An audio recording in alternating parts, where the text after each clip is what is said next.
Hello everyone, I'm Renee Lobo and welcome to the Renee Lobo Report, bringing you issues of topical interest. Today my guest has come from West Bengal, Mr. Tapan Ghosh, and he's a community activist, a social reformer. He's the president of the Hindu Samiti of West Bengal.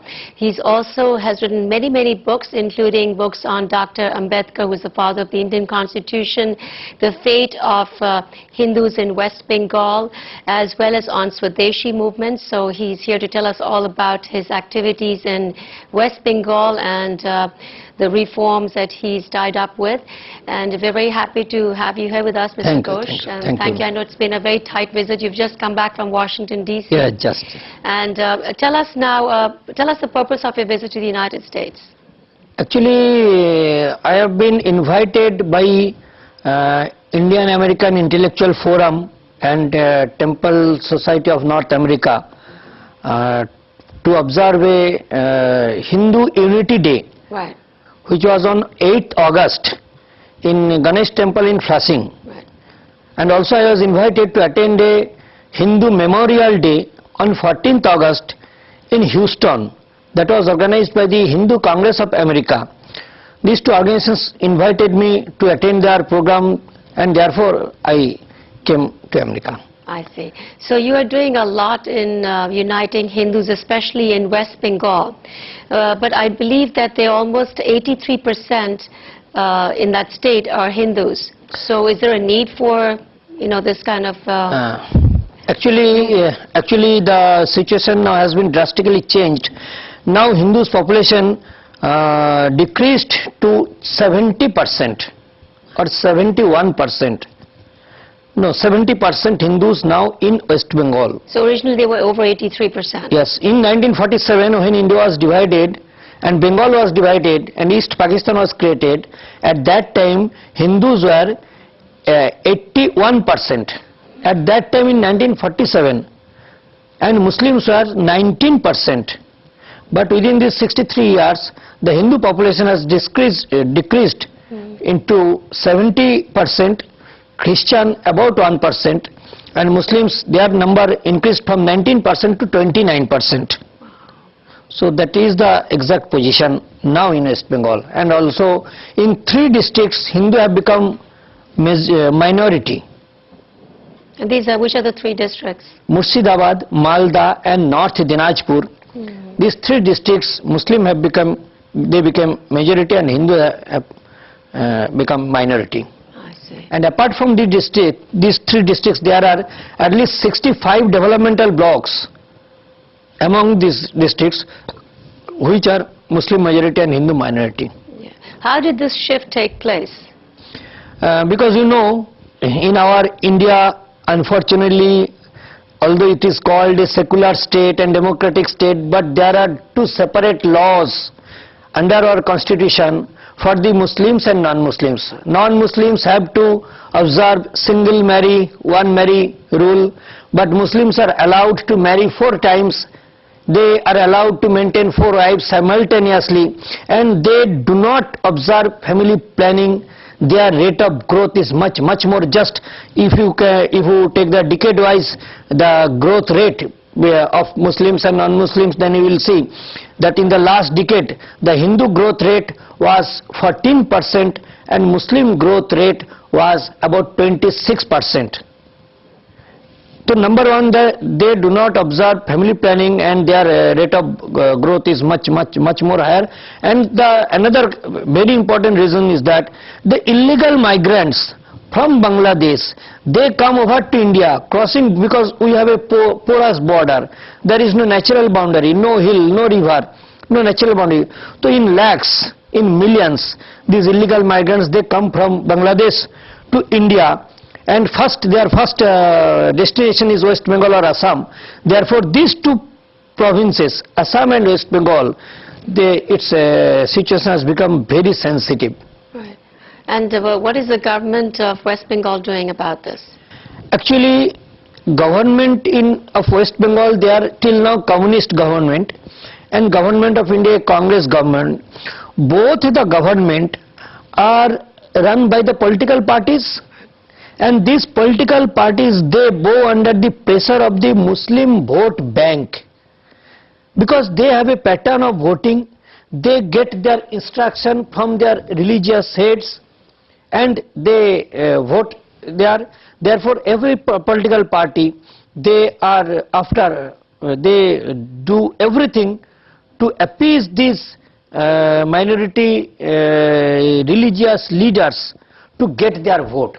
Therefore, although the government, they try to stop the illegal migrants all, but their cadres, their supporters in the lower level, they appease the leaders because they need vote, and therefore government is almost ineffective in these regards. And also police is bribed, police is corrupt.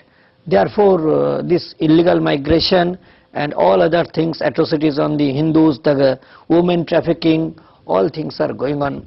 I'll talk to you about the human trafficking also, because that's a very, very major issue, human trafficking, which has become a global crisis. But you talked about the family planning, but it's the people's choice what they want to do, how many kids they want to have, what religion they want to follow. So how do you work with that kind of mindset? Of course, it is people's choice, but government machinery is almost imposing the family control planning upon the Hindus. The health workers, they go to the rural poor Hindu areas. They insist upon the poor Hindus that you have to do that operation, sterilization, etc., so that you don't have much kid. So they're targeting towards the Hindus and not to any other minority groups? Yeah, because they do not dare to enter in the minority area. Why is this? Because their mullahs will chase them.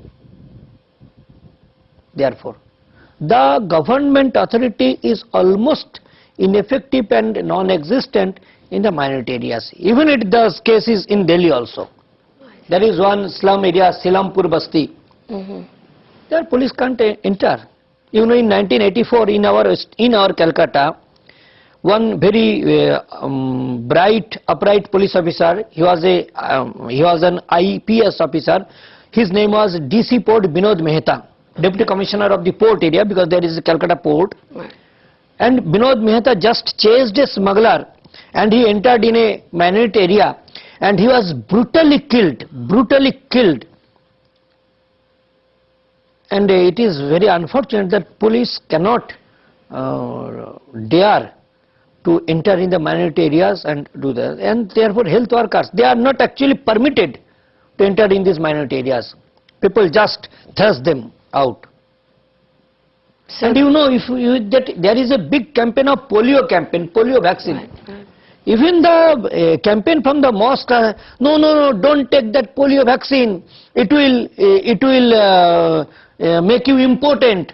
And therefore, since long time, the Muslims they are refusing to take even the polio vaccine to save their children. And therefore, all these disease, these paralysis and all these things, these are among them much.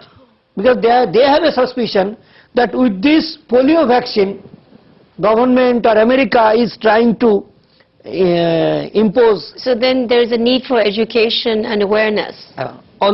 Yes, the need for education is of course there, but one thing is more necessary, that we have to motivate and convince the mullahs, the maulvis, the imams. But how they will be convinced? Because their scripture tells them to make the whole world Darul Islam, and it is their new, in the head counting democracy, the number matters, and therefore they are increasing their number.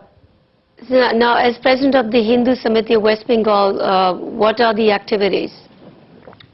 Actually, our main activity is to rescue the poor Hindu girls and women, particularly minor age girls, who are being kidnapped, abducted and sold either in the brothels of Delhi, Bombay, Pune, or they are being trafficked to Middle East.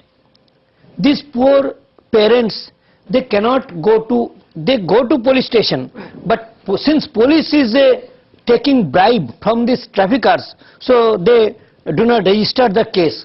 And if the parents happen to know about us, they come to us, then we help them to register the case, to search their kids and to rescue them.